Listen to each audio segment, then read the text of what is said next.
নমস্কার বন্ধুরা, আবার একটা রেসিপি নিয়ে আপনাদের কাছে চলে এসেছি। আজকে বানাবো তড়কার ডাল। রুটির সঙ্গে সকলেই জানেন তড়কা খেতে ভীষণই ভালো লাগে। এই তড়কার রেসিপিটি সম্পূর্ণ দেখার জন্য সকলের কাছে অনুরোধ থাকলো। আশা করছি আপনাদের খুবই ভালো লাগবে। চলুন তাহলে রেসিপিটা শুরু করা যাক। এখানে আমি তড়কা ডাল নিয়েছি। তড়কাটাকে ভালো করে সেদ্ধ বসিয়ে দেব। দেখুন আমি প্রেসারে বসিয়ে দিয়েছি, একটা সিটি দেব, তারপরে বন্ধ করে দেব। এদিকে তড়কাটা ভালোভাবে আমি সেদ্ধ করে নিয়েছি। এদিকে কড়াই বসিয়ে দিয়েছি, সরষের তেল অ্যাড করে দেব। এই দেখুন তেলটা আমার গরম হয়ে গেছে, দিয়ে দেবো তেজপাতা, 3টে শুকনো লঙ্কা, দিয়ে দেবো রসুন কুচি,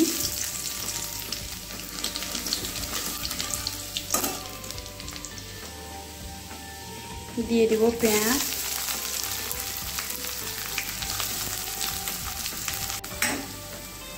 কেটে রাখা কাঁচা লঙ্কা দিয়ে দেব। যে যতটা লঙ্কা ভালোবাসেন ততটুকুই দিবেন।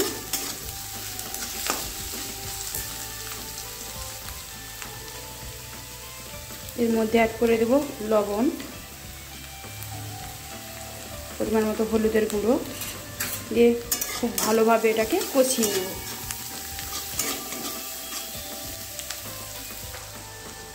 এবার দিয়ে দেবো কেটে রাখা টমেটো।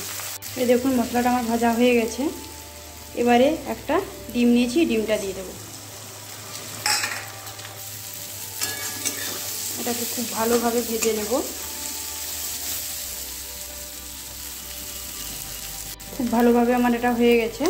এর মধ্যে এবার তড়কা ডালটা দিয়ে দেবো।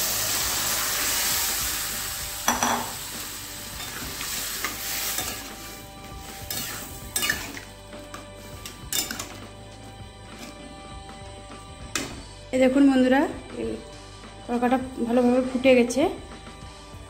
আমি এই তড়কার মশলাটা দিয়ে দেবো এবার।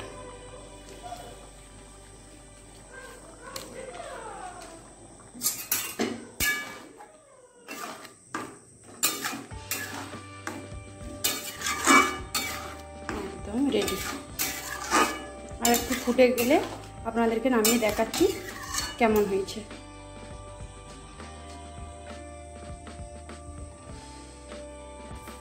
দেখুন বন্ধুরা, এক তড়কা পুরোপুরি রেডি হয়ে গেছে। একদম গরম গরম রুটির সঙ্গেও অসাধারণ খেতে লাগবে। আপনারা যদি রেসিপিটা ভালো লেগে থাকে অবশ্যই কিন্তু লাইক, কমেন্ট এবং শেয়ার করতে ভুলবেন না। যারা যারা নতুন তারা সাবস্ক্রাইব করে পাশে থাকবেন আর আমাকে অনেক অনেক ভালোবাসা দেবেন। এখনকার মতো ভিডিওটা এখানেই শেষ করলাম। সকলে ভালো থাকবেন, সুস্থ থাকবেন, সাবধানে থাকবেন। সকলকে বাই।